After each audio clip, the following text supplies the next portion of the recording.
اور وہ کون سا یوم الفتح ہے؟ دوسری بات اللہ نے بتائی،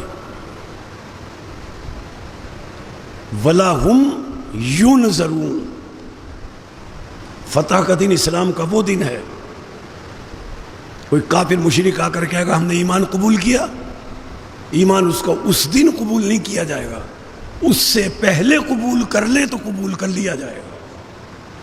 وَلَا هُمْ يُنْظَرُونَ، اور نہ ہی اس دن کوئی مہلت دی جائے گی، وہ فتح کا دن ہوگا، کافر اور مشرک کو کوئی مہلت نہیں دی جائے گی، اس سے کوئی جزیہ نہیں لیا جائے گا۔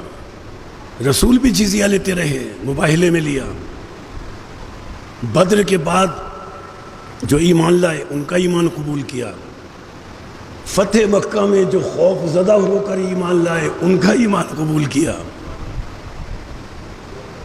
احد کے بعد، خندق کے بعد، خیبر کے بعد، یہاں تک کہ یہ جملے ملتے ہیں کہ ایک جنگ میں ایک مسلمان نے عہد رسول میں ایک مشرک اور کافر کو گرا دیا، جیسے ہی مشرک اور کافر کو گرایا اور تلوار اٹھائی مسلمان نے اس مشرک کافر کو قتل کرنے کے لیے، تو مشرک کافر نے تلوار اپنی طرف آتے ہوئے دیکھ کر کہا لا الہ الا اللہ محمد الرسول اللہ۔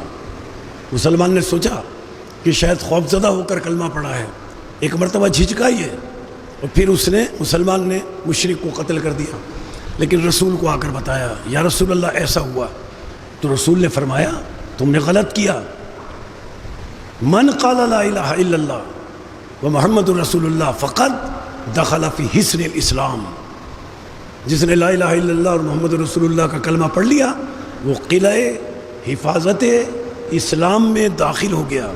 مسلمان نے کہا یا رسول اللہ اس نے خوف زدہ ہو کر کلمہ پڑھا تھا، تو رسول نے فرمایا کیا تم نے اس کے دل کو چیر کر دیکھا تھا؟ یعنی کلمہ قبول کیا جاتا ہے، ایمان قبول کیا جاتا ہے، لیکن جب امام ظہور فرمائیں گے اس کے بعد قبول نہیں کیا جائے گا۔ ما ترک علیہ من دابۃ، ہم جو اس زمین پر چل پھر رہے ہیں ہمیں غلط فہمی نہیں ہونی چاہیے، کوئی اپنے اعمال صالحہ کی وجہ سے زمین پر چل پھر نہیں رہا، وہ زمین پر زندہ نہیں ہے اپنے اعمال صالحہ کی وجہ سے۔ کیوں زمین پر چل رہا ہے؟ یہ مہلت ہے، اور اس لیے زمین پر چل پھر رہا ہے، زندہ ہے کہ اللہ رحمان ہے۔ کیوں؟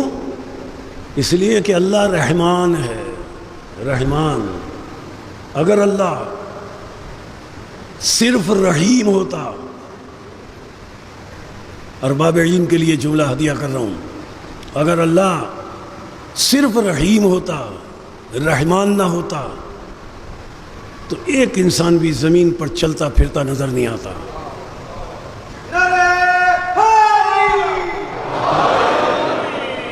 ایک انسان بھی ما ترک علیہ من دابۃ، ایک انسان بھی زمین پر زندہ چلتا پھرتا نظر نہیں آتا۔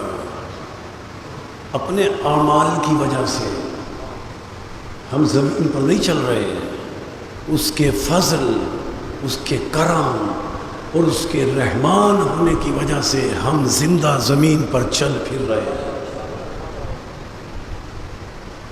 میں نے جملہ عرض کیا اگر اللہ صرف رحیم ہوتا تو کوئی زندہ نہ رہتا زمین پر۔ فرق کیا ہے؟ اللہ رحمان ہے۔ اچھا، ہر سورے کا آغاز ہے، قرآن مجید کے ہر سورے کا آغاز بسم اللہ الرحمن الرحیم۔ اچھا، مسلک کی کوئی قید نہیں ہے، کسی بھی قرآن کے مترجم کا کوئی بھی مسلک ہو، شیعہ مسلک ہو یا غیر شیعہ مسلک ہو، کسی بھی قرآن کے ترجمہ کرنے والے کا ترجمہ بسم اللہ الرحمن الرحیم کے ذیل میں جا کر پڑھ لیجیے، سب نے رحمان کا ترجمہ کیا ہے، بہت زیادہ رحم کرنے والا۔